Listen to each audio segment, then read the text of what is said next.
Hello friends, मैं अमित कुमार मिश्रा आपके बीच इतिहास विषय के साथ उपस्थित हूं। सरस्वती ग्रुप ऑफ कॉलेजेस के इस डिजिटल प्लेटफॉर्म पर आप सभी का स्वागत है।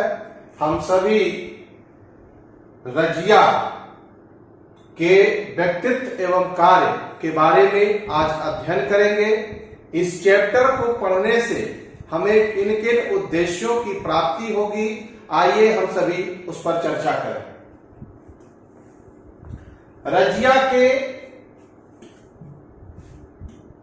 चारित्रिक गुण के बारे में हम सभी अध्ययन करेंगे।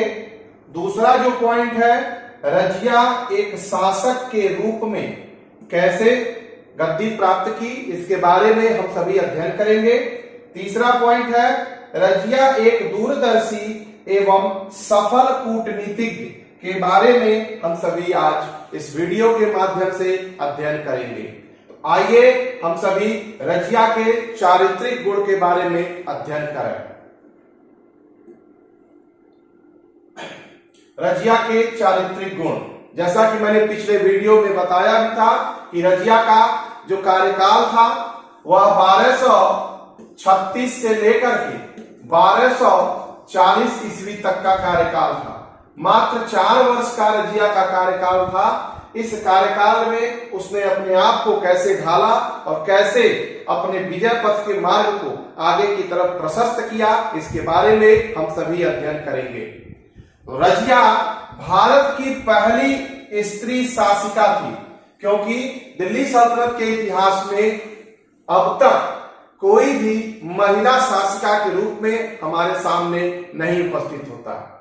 तो इल्तुतमिश ने एक बहुत बड़ा क्रांतिकारी परिवर्तन किया और उसने सारी व्यवस्थाओं को उथल पुथल करके रख दिया और एक नया आयाम उसने दिल्ली सल्तनत के इतिहास में प्रस्तुत किया। और वह नया आयाम एक महिला को शासिका के रूप में दिल्ली सल्तनत के गद्दी पर उत्तराधिकारी की घोषणा करके उन्होंने किया। तो रजिया लगभग 4 वर्षों तक दिल्ली की गद्दी को सुशोभित किया। यद्यपि अंततः वह असफल प्रमाणित हुई। असफल क्यों प्रमाणित हुई? क्योंकि उसकी सबसे बड़ी अगर कोई दुर्बलता थी, कोई सबसे बड़ी कमी थी, वह थी उसका स्त्री होना। स्त्री होना उसकी सबसे बड़ी दुर्बलता थी, जिसके नाते वह असफल हो गई। कारण यह था कि उस समय का जो समाज था वह पितृसत्तात्मक समाज था, पुरुष प्रधान समाज था। लोग स्त्रियों के साथ या स्त्रियों के अधीनस्थ रह करके कार्य करना नहीं चाहते थे। यह उसकी सबसे बड़ी कमी थी कि वह उसका जन्म एक स्त्री योनि में हुआ। फिर भी एक महिला शासक के रूप में उसने स्वेच्छाचारी और निरंकुश रूप से उसने शासन किया। उसने सुल्तान के पद और प्रतिष्ठा को गौरवान्वित करने में अपनी महती भूमिका का निर्वहन किया।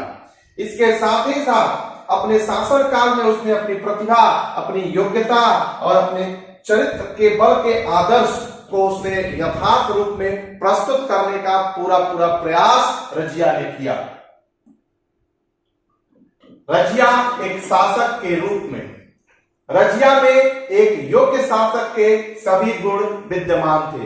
जैसा कि मैंने पिछले वीडियो में भी चर्चा किया था कि रजिया को बाल्यकाल में ही अपने इल्तुतमिश ने अपने अन्य पुत्रों के समान रजिया को भी एक समान शिक्षा व्यवस्था मुहैया कराई थी। उस शिक्षा व्यवस्था के अंतर्गत पढ़ने लिखने के अलावा सैन्य शक्ति से लेकर के तलवार चलाना, भाला फेंकना, घुड़सवारी करना और इसके साथ ही साथ सैन्य संचालन की विद्या देकर के इन सभी को निपुण किया था। और इल्तुतमिश के सभी कार्यों में प्रारंभ से ही रजिया उसके सभी कार्यों में सम्मिलित रहती थी और पिता कैसे किसी कार्यों का निर्वहन कर रहा है, कैसे न्याय कर रहा है, ये सभी चीजों को बहुत बारीकी से रजिया ने देखा, समझा और परखा। और कम समय में ही वह रजिया ने अपने पिता को अपनी ओर आकर्षित कर लिया। और इल्तुतमिश को रजिया के अंदर एक वीरता के चिन्ह हमेशा उसके मुखमंडल पर दिखाई देता था। इस नाते इल्तुतमिश ने जब वो ग्वालियर विजय से लौट करके जब वो आता है तो आने के बाद ही रजिया को उत्तराधिकार घोषित कर देता है। इसके अलावा फरिश्ता लिखता है कि वह शुद्ध उच्चारण कर कुरान का पाठ करती थी तथा अपने पिता के जीवन काल में शासन के कार्य किया करती थी। अपनी योग्यता और लोकप्रियता के बल पर ही रजिया ने दिल्ली की गद्दी को प्राप्त किया था। उसने रुकनुद्दीन फिरोज शाह के बाद राज्य की अराजकता को समाप्त करके और विद्रोहों को वीरता पूर्वक दमन करके स्वेच्छाचारी एवं निरंकुश शासन की नींव डाली। इल्तुतमिश के पूर्वजों तथा उसके उत्तराधिकारियों में चरित्र बल एवं व्यक्तित्व प्रभाव का अभाव था, किंतु रजिया ने निर्भीकता पूर्वक शासन कार्य का संचालन करती रही।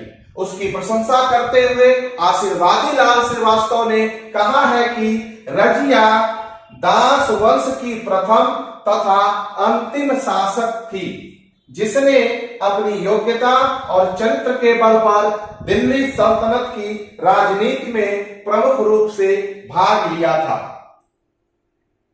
रजिया के महान शासक के गुणों का वर्णन करते हुए मिनहाज उस सिराज लिखते हैं कि वह महान शासक बुद्धिमान, ईमानदार, शिक्षा की पोषक, न्याय करने वाली, प्रजा पालक तथा युद्ध प्रिय थी।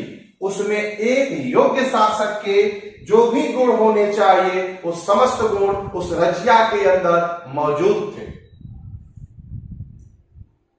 अब हम सभी चर्चा करते हैं रजिया एक वीर सैनिक और सेनापति के रूप में। इल्तुतमिश रजिया में उच्च कोटि का सैनिक योग्यता भी देखता था, जिसके कारण इतिहास में उसका महत्वपूर्ण स्थान रहा है। उसमें वीर सैनिक के गुण विद्यमान थे। वह सैन्य संचालन से लेकर के तमाम प्रकार की क्षमताओं से विभूषित थी। उसने अपने विरोधियों का दमन करके सैन्य बल के साथ ही साथ तथा रण क्षेत्र में अपने विपक्षियों के विरुद्ध सफलता प्राप्त की। मुल्तान, लाहौर आदि के प्रांतीय शासकों के संग को उसने छिन्न भिन्न करके पंजाब के शासक अयाज खां को परास्त किया। इसके साथ ही साथ राजपूत शासकों के विरुद्ध सफल सैनिक अभियान को चला करके एक छत्र राज्य स्थापित किया। अल्तुनिया की कैद में पड़ करके भी उसने अपना साहस नहीं छोड़ा और विद्वानों ने उसकी वीरता की भूरी भूरी प्रशंसा की है। अगला पॉइंट है रजिया एक दूरदर्शी एवं सफल कूटनीतिज्ञ।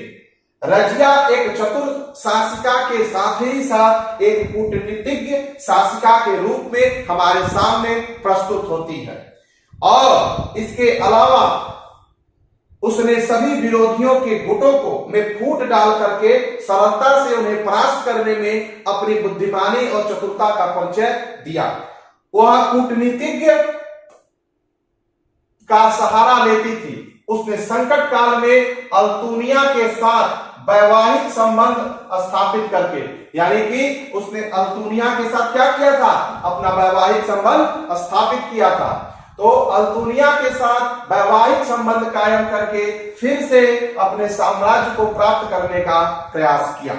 Next point स्वेच्छाचारिता।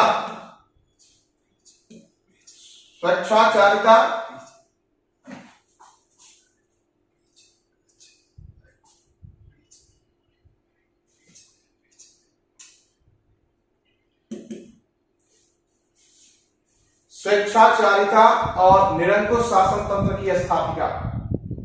रजिया ने अपनी योग्यता और प्रतिभा के बल पर ही दिल्ली की गद्दी को प्राप्त कर एक स्वेच्छाचारी एवं निरंकुश शासन की नींव डाली। प्रशासन संबंधी सारे अधिकारों को अपने हाथों में केंद्रीभूत करके उसने स्वेच्छाचारी और निरंकुश प्रशासन का मार्ग प्रशस्त किया। अमीरों और सरदारों को उसने अपनी इच्छा के अनुसार बचाया। सच पूछा जाए तो उसने भविष्य में बलबन और अलाउद्दीन जैसे महान शासकों और शक्तिशाली और निरंकुश शासकों के लिए सुगम रास्ता का उसने भी निर्माण किया। यदि रजिया में स्त्री सुलभ दुर्बलताएं नहीं होती तो निश्चय ही उसकी विजय और सफलता दीर्घकालीन होती, किंतु उसके ये सारे श्रेष्ठ गुण अंत में उसके काम न आए और उसके नारित्व ने ही उसको असफल बना दिया।